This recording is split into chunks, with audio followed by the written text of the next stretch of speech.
बोलो जयकारा बोल मेरे श्री गुरु महाराज जी की जय।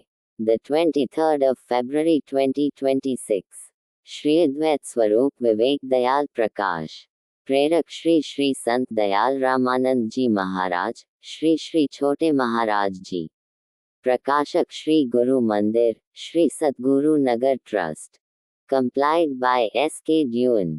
आज का पाठ श्री श्री युगल जोड़ी जी महाराज, रूहों के मसीहा, भक्त वत्सल प्राणधन प्यारे श्री बड़े महाराज जी अपनी बिछुड़ी रूहों को श्री चरणों में जोड़ने के लिए कैसे कैसे कौतुक रचाते हैं। भक्तिन राम प्यारी, जिसका बचपन से ही प्रभु चरणों में अनन्य प्रेम रहा है, विवाहोपरांत उसके यहाँ एक कन्या का जन्म हुआ। कन्या के जन्म के 6 माह बाद ही उसका पति परलोक सिधार गया। कन्या की देखरेख अपनी माता को सौंपकर रामप्यारी ने अपना जीवन श्री गुरु चरणों में समर्पित कर दिया। जैसे जैसे कन्या बड़ी होती गई उसकी विचारधारा माता से भिन्न होती गई। नास्तिक विचारों के कारण वह दरबार में आना जाना पसंद नहीं करती थी। एक दिन रामप्यारी को चिंतित देख श्री बड़े महाराज जी ने श्रीमुख वाक फरमाए, रामप्यारी चिंता मत कर, ये लड़की यहीं आएगी, हमारी रूह है। अंतर्यामी प्रभु अपनी रूह को पहचानते थे। उसे सन्मार्ग पर लाने के लिए विचित्र लीला रची। जब लड़की की आयु 16 वर्ष की हुई तो एक बार उसे तीव्र ज्वर हो आया।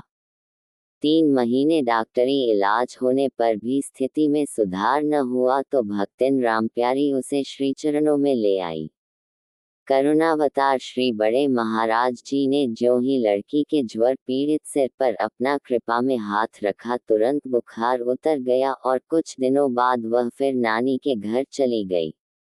तदुपरांत पुनः बुखार में हवा लग जाने के कारण उसे अधर्क हो गया। रोहतक अस्पताल में भर्ती कराया गया।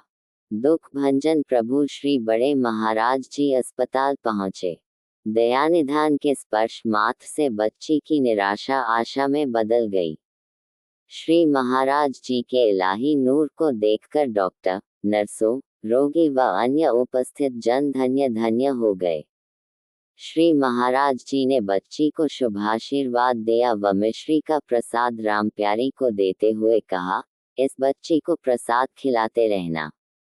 ज्यों ज्यों प्रसाद अंदर गया त्यों त्यों उसके स्वास्थ्य में सुधार होता गया।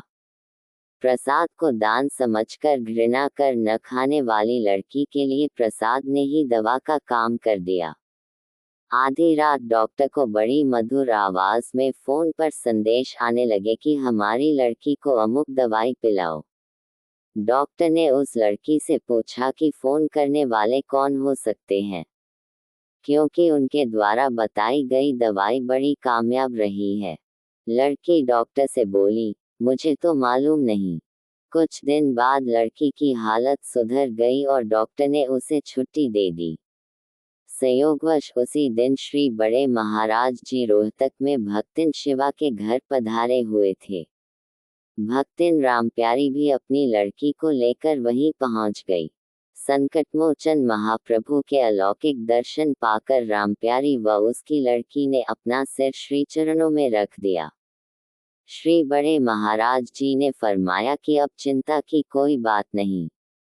भक्तिन ने जब श्री महाराज जी से डॉक्टर के पास बार बार आने वाले फोन के बारे में बताया तो श्री बड़े महाराज जी के कमल नयन बरबस छलछला उठे और आंसू पोंछते हुए फरमाने लगे कि मुझे अपने श्री गुरु महाराज जी पर बहुत फख्र है।